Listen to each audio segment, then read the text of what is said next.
경자년 새해가 밝았습니다. 해가 바뀌면 새 정책들이 생겨나죠. 여러가지 정책 중 우리 생활에 밀접한 것들만 엄선해서 소개해드리려고 합니다. 채널 고정 right now.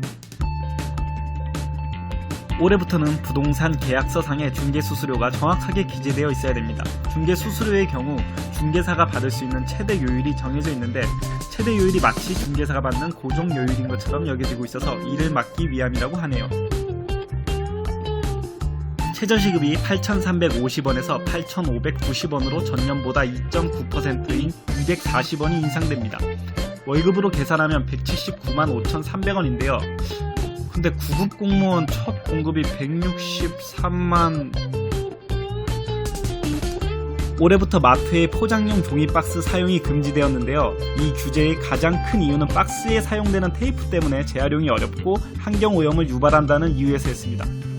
아니 근데 그럴 거면 테이프를 종이 테이프로 쓰면 안 돼. 2020년 2월부터는 한 자녀에 대해 부부가 동시에 육아휴직을 쓸 수 있게 되었습니다.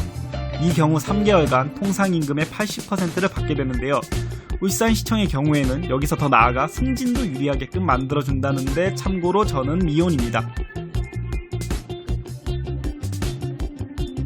올해부터는 내구성과 보안성이 강화된 주민등록증이 발급됩니다. 색 변환 문양, 도든 문자, 레이저 인쇄 등이 추가되어 이 변조를 하기 어렵도록 만든다고 하네요. 물론 기존 증은 그대로 사용 가능합니다. 주류 광고에서 술 마시는 모습과 꿀꺽 캬 하는 소리를 못 내게 됩니다. 음주 욕구를 자극한다는 이유에서죠. 오전 7시부터 오후 10시까지에는 술 광고를 반영 금지하며 술병에 연예인 사진을 부착하는 것을 금지하는 법안도 검토 중이라고 하네요. 앞으로 편의점과 마트 등에서 현금을 지불하고 남은 거스름돈을 스마트폰을 통해 계좌로 입금받을 수 있게 됩니다. 한국은행에서 2017년부터 추진해온 동전 없는 사회 시범사업의 일환으로 동전의 발행 유통을 줄이고 사람들의 편의성을 높이기 위해서라고 하네요. 여러 개의 신용카드를 사용하고 있는 소비자의 경우 이제부터 카드사별 포인트를 현금화해서 한 개의 통장으로 이체받을 수 있게 됩니다. 내년 사라지는 카드사 포인트가 1,000억 원이라고 하니 이걸 통장으로 이체받으면 개이득. 국가에서 학원비를 지원해주는 내일배움 카드가 재직자와 실업자로 나뉘어져 있던 것이 국민 내일배움 카드로 통합된다고 합니다.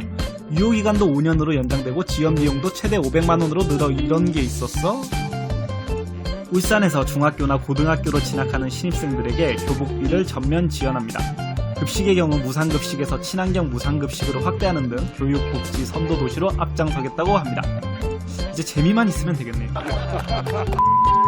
시민 여러분들의 소중한 세금으로 만들어지는 정책들 아는 만큼 혜택을 누리실 수 있습니다. 그러려면 울산시청 채널 구독은 필수겠죠? 2020년도 모두 건강하시고 행복하세요.